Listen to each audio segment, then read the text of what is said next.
పెళ్ళైనా పండగైనా వేడుక ఏదైనా పట్టుచీరల ప్రత్యేక వేదిక వారాహి సిల్క్స్. నమస్తే, వెల్కమ్ టు సుమన్ టీవీ. నేను మీ కృష్ణవేణి. ఈ నిజ జ్యేష్ఠ మాసంలో వచ్చే దశమి చాలా విశేషమైనది. ఎందుకు ఈ దశమిని దశపాపహర దశమి అని ఎందుకంటారు? ఈ దశమి రోజుకు గంగామాతకు గంగా స్నానానికి ఉన్న సంబంధం ఏంటి? ఇటువంటి అనేక అంశాలు మనకు తెలియజేయడానికి ఈ రోజు మనతో పాటు ఉన్నారు ప్రముఖ ఆధ్యాత్మికవేత్త, జ్యోతిష శాస్త్ర పండితులు, సంకల్ప మందిర్ నిర్వాహకులు బ్రహ్మశ్రీ నందిభట్ల శ్రీహరి శర్మ గారు ఉన్నారు. గురువు గారితో మాట్లాడదాం. గురువు గారు నమస్కారం. వాగర్థావివ సంపృక్తౌ వాగర్థ ప్రతిపత్తయే జగతః పితరౌ వందే పార్వతీ పరమేశ్వరౌ. ఆదిత్యాయ చ సోమాయ మంగళాయ బుధాయ చ గురు శుక్ర శనిభ్యశ్చ రాహవే కేతవే నమః.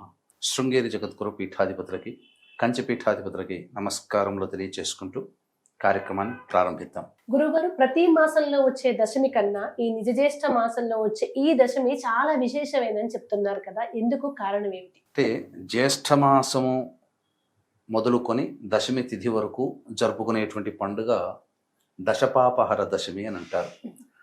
పేరులోనే ఉంది, 10 రకాల పాపాలను తొలగించే అద్భుతమైనటువంటి క్రియ అని అర్థం. అంటే ఏంటా 10 రకాలైనటువంటి పాపములు అంటే, వాక్కు ద్వారా చేసేటువంటి పాపములు 3, చేతుల ద్వారా చేసేటువంటి పాపములు 4, వెరసి 7, మనస్సు ద్వారా చేసేటువంటి పాపములు 3, మొత్తం 10 రకాల పాపాలని తొలగించుకునేటువంటి ప్రక్రియ. ఇది మనం గమనించుకున్నట్లయితే ఎక్కడ మనకి దీని యొక్క ప్రాముఖ్యత బాగా కనిపిస్తుంది అంటే కాశీ క్షేత్రంలో కనిపిస్తుంది. కాశీ క్షేత్రంలో చాలా అద్భుతముగా, అంటే మీకు ఎలా చెప్పాలి అని అంటే, ఎక్కడా లేనటువంటి విధంగా ఒక చక్కటి వ్రత విధానము ఈ యొక్క కాశీక్షేత్రంలో జ్యేష్ఠమాసము పాడ్యమి మొదలుకొని స్నానం ఆచరించడమే ఇందులో కర్తవ్యం. ఇంకా ఏది కాదు, స్నానం ఆచరించడమే ప్రధానమైనటువంటి భూమిక. అది కూడా దశాశ్వమేధ ఘాట్లో, అంటే 10 అశ్వమేధ యాగాలు జరిగినటువంటి ప్రదేశము బ్రహ్మ. ఆ ఘాట్లో జ్యేష్ఠమాసము పాడ్యమి నుంచి మొదలుకొని దశమి తిథి వచ్చేంత వరకు కూడా ప్రతిరోజు స్నానం ఆచరించి ప్రతిరోజు గంగాదేవిని పూజించడం ద్వారా జన్మ జన్మాంతరములలో, అంటే గత జన్మలలో ఈ జన్మలలో చేసినటువంటి 10 రకాల పాపాలు ఏవైతే ఉంటాయో అవన్నీ కూడా తుడిచిపెట్టుకుపోతాయని చెప్పి మనకు శాస్త్రం. అంతేకాకుండా సీత అమ్మవారు కూడా వనవాసానికి వెళుతూ ఈ గంగా నదిలో గంగాదేవి యొక్క ఆరాధన చేసి మళ్ళీ తిరిగి వచ్చేటప్పుడు కూడా ఈ ఆరాధన చేసింది. ఈ జ్యేష్ఠ మాసంలోని కూడా మనకు శాస్త్రంలో రామాయణంలో చెప్పబడి ఉంది. జ్యేష్ఠ మాసంలోనే గంగా ఆరాధన చేసింది అని చెప్పి. అంటే గంగా అవతరణోత్సవ తిథిగా మనకు చెప్పబడి ఉంటుంది. అంటే వీక్షించేటువంటి ప్రేక్షకులకు కూడా ఇది ఎలా ఏర్పడింది అనేటువంటి విషయం కూడా మనకు వాళ్ళకి తెలియజేద్దామమ్మా. అయితే వీక్షించేటువంటి ప్రేక్షకులు కూడా గమనించాల్సినటువంటిది, ఈ సంబంధించినటువంటి ఏకాదశి, నిర్జల ఏకాదశి గురువారం రోజు వచ్చింది. ఈ రోజున మన పీఠమాధ్వర్యంలో ప్రధానంగా పురుషోత్తమ తిథిగా చెప్పబడింది, నారాయణునికి సంబంధించిన తిథిగా ఏకాదశి. కాబట్టి విశేషముగా జాతకరీత్యా కలుగు విద్య, వివాహ, ఉద్యోగ, దాంపత్య, అనారోగ్య సమస్యల నివారణకి ప్రత్యేకముగా సుదర్శన మూలమంత్రము, సుదర్శన మాలామంత్రము, సుదర్శన గాయత్రి హోమంతో పాటుగా లక్ష్మీ నృసింహ మంత్రము హోమము కూడా జరిపించడం జరుగుతుంది. అలాగే మేష, మిథున, కర్కాటక, సింహ, కన్య, వృశ్చిక, ధనస్సు, కుంభ, మీన రాశిలో జన్మించిన వారికి శనిదోష నివారణ పూజల హోమాలు జరిపించి శక్తిపాతము చేసినటువంటి కరుంగలి మాల ఇవ్వడం జరుగుతుంది. అవకాశం ఉన్నటువంటి వాళ్ళు స్క్రీన్పై కనిపిస్తున్న నెంబర్కి సాయంకాలం, గురువారం రోజు సాయంకాలం 6 గంటల లోపల మీరు నమోదు చేసుకోవచ్చు. అంటే 24వ తారీఖు రోజున జరుగుతుంది. సాయంకాలం 7 గంటలకు ప్రారంభమవుతుంది. కాబట్టి ఈ యొక్క విషయాన్ని గమనించగలరు. అంటే ఈ యొక్క సంబంధించినటువంటి గంగా అవతరణోత్సవ భూమిక ఎప్పుడు ప్రారంభమైంది?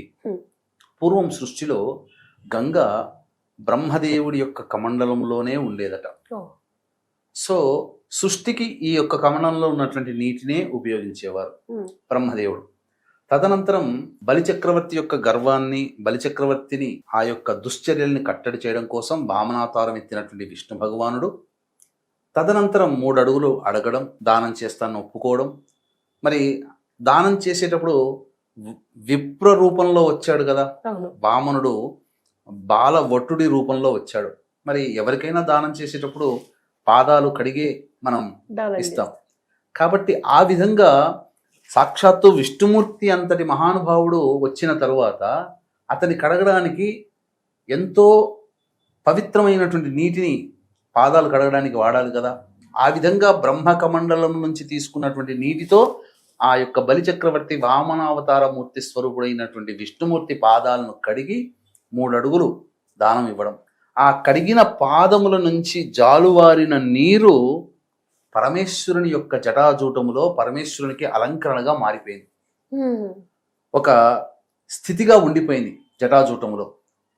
తరువాత సగరులు 60,000 మంది భగీరథుని పితృపితామహులు అందరూ కూడా 60,000 మంది చనిపోతే వారిని తిరిగి ఉద్ధరించాలి అని అంటే ఈ యొక్క గంగ భూమి మీదకి రావాలి. కాబట్టి పరమేశ్వరుని ఆరాధన చేసి జటాజూటం నుంచి జాలువారినటువంటి ఒక జట నుంచి జాలువారినటువంటి ఈ యొక్క గంగని భూమి మీదకి తీసుకురావడం జరిగింది.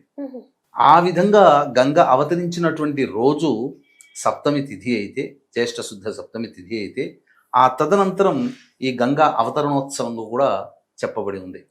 ఈ విధంగా మొత్తము సమస్త మానవాళ్ళలో మరణించినటువంటి వాళ్ళ ఆత్మకి మోక్షాన్ని కలిగించినటువంటిదిగా చెప్పబడినటువంటిది. కాబట్టి ఈ జ్యేష్ఠ మాసములో ప్రధానముగా గంగా అవతరణోత్సవ దినముగా ఈ దశపాపహర దశమి అనేటువంటి తిథిని మనం జరుపుకోవడం విశేషం.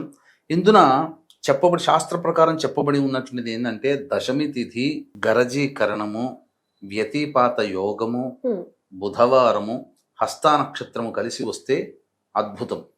ఇందులో ఏది కలిసి వచ్చినా చాలు అని చెప్పి మనకు శాస్త్రం. ఈ నిజ జ్యేష్ఠ మాసంలో దశమి తిథి బుధవారం నాడు రావడం చాలా విశేషం. ప్రత్యేకమైన కారణం ఏమైనా ఉందా గురువు గారు? అదే ఈ 5గులో కలిసి వస్తున్నటువంటిది ఏ ఒక్క కాంబినేషన్ వచ్చినా చాలా విశేషం. ఈ బుధవారం దశపాపహర దశమి బుధవారంతో వచ్చింది కాబట్టి చాలా విశేషం. ఈ రోజున వీక్షించేటువంటి మన సుమన్ టీవీ ప్రేక్షకులు అందరూ కూడా అవకాశం ఉంటే, యోగ్యత ఉంటే, దగ్గరలో గనక ఉంటే, గంగా నది మనకు ప్రవహిస్తుంటుంది. అక్కడ గంగోత్రి దగ్గర నుంచి హరిద్వార్ గుండా ప్రవహిస్తూ మనకు చివరికి గంగా సాగర్ దగ్గర, కలకత్తా దగ్గర కలిసిపోతుంది కదా. ఈ ప్రాంతంలో ఎక్కడ అవకాశం ఉన్నా గంగా నదిలో ఆ రోజు స్నానం చేయాలి. లేదు అటువంటిది కుదరలేదండి అన్నప్పుడు మనకు దగ్గరలో ఉన్నటువంటి ఏ నదిలోనైనా కానీ ఈ రోజున స్నానం ఆచరించాలి. నదీ స్నానం కూడా లేదండి, మనకు డివోషనల్ స్టోర్స్లోకి వెళితే, అంటే పూజా స్టోర్స్లోకి వెళితే గంగా నీరు దొరుకుతుంది. ఆ గంగా నీటిని మన ఇంట్లో స్నానం చేసే బకెట్లో వేసుకొని ఒక 10 చుక్కలైనా చాలు వేసుకొని తదనంతరం గంగని పూర్తిగా మననం చేసుకోవాలి. ఈ మననం చేసుకునేటువంటి సందర్భంగా 3-4 జగ్గు నీళ్లు మనం వేసుకున్న తర్వాత 3-4 చెంబుల నీళ్లు మనం శిరస్సు మీదుగా స్నానం చేసిన తర్వాత అప్పుడు మనసులో సంకల్పం చేసుకోవాలి. జన్మాంతరంలో చేసినటువంటి ఈ జన్మ, గత జన్మలో చేసినటువంటి అనేక రకాల దోషాలని తొలగిపోవాలి, గంగామాత నీ అనుగ్రహం కావాలి అని చెప్పి మనస్ఫూర్తిగా స్నానం ఆచరించాలి. స్నానం ఆచరించేటప్పుడు గంగే చ యమునే కృష్ణ గోదావరి సరస్వతి నర్మదే సింధు కావేరి జలేస్మిన్ సన్నిధిం కురు అనుకుంటూ ఆ యొక్క అమ్మవారిని గంగని ఆ విధంగా సప్తనది సమేతంగా ఆవాహన చేసుకుని స్నానం ఆచరించాలి. ఎలాగో చెంబుడు నీళ్ళు స్నానం ఆచరించేటప్పుడు ఎవరు తలమించి చేసుకున్నా కళ్ళు మూసుకుని స్నానం చేస్తాంగా, ఇక్కడ ఒక దృశ్యం అనేటువంటిది మన మనఃఫలకం మీద రావాలి. అంతకుముందు అందరూ కాశీకి వెళ్ళి ఉంటారు చాలా మంది, ఒక 70% మంది, ఇంకా 30% మంది వెళ్ళలేని వాళ్ళు చాలా మంది ఉన్నారు. కాబట్టి ఈ యొక్క కాశీ సంబంధించినటువంటి నగరంలో గంగా ఘాట్లు ఉన్నాయి కదా, కాశీ దశాశ్వమేధ ఘాట్ అని యూట్యూబ్లో టైప్ చేసి చూస్తే వీడియోస్ వస్తాయి, ఓన్లీ దశాశ్వమేధ ఘాట్ సంబంధించినవి.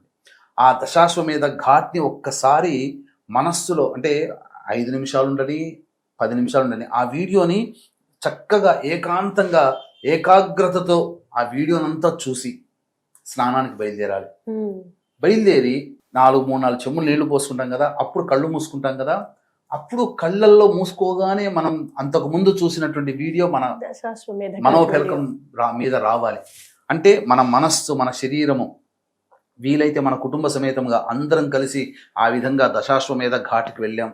ఆ ఘాట్లలో చక్కగా గంగా నదిని చూసి సంతోషంగా ఉండి గంగకి ఒకసారి నమస్కారం చేసుకొని చక్కగా మునిగి గంగని మనస్ఫూర్తిగా స్మరించుకుంటూ స్నానం ఆచరించి కుటుంబ సమేతంగా వచ్చాము అనేటువంటి భావన చేసుకోవాలి. ఓకే. ఆ విధంగా చేస్తే మనోయాత్ర మీరు మనోయాత్ర, శరీరము కన్నా మనస్సు పవిత్రత చెందాలి, ఈ ఆత్మ పవిత్రత చెందాలి. ఆ విధంగా మనిషి ఎప్పుడైతే ఆలోచనతో ఉంటాడో ఆత్మ వెళ్ళిపోతుంది, మనస్సు వెళ్ళదు, ఆత్మ వెళుతుంది.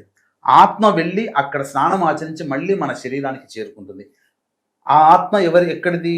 గత జన్మలలో ఉన్నటువంటి ఏదో ఒక శరీరాన్ని పొందిన ఆత్మ. మనం ఈ ఆత్మ ద్వారా మనం కష్టాలు అనుభవిస్తున్నాం, శరీరానికి కష్టాలు వస్తున్నాయి, ఈ ఆత్మ చేసుకున్న పాపపుణ్యాలే. కాబట్టి మనల్ని ఆశ్రయించి, మన శరీరాన్ని ఆశ్రయించిన ఈ ఆత్మ ఏదైతే ఉంటుందో, ఎప్పుడైతే పరిశుద్ధమవుతుందో అప్పుడు పూర్తిగా మన శరీరం కూడా పరిశుద్ధమవుతుంది, పవిత్రతను పొందుతుంది. ఇక అక్కడి నుంచి కూడా మనము పూర్తిగా పాప ప్రక్షాళన చేసిన దేహంతో మనం జీవించగలుగుతాం. ఈ దేహం మాత్రమే స్నానం చేస్తుందని మనం చేస్తున్నామని కాదు ఇక్కడ భావన.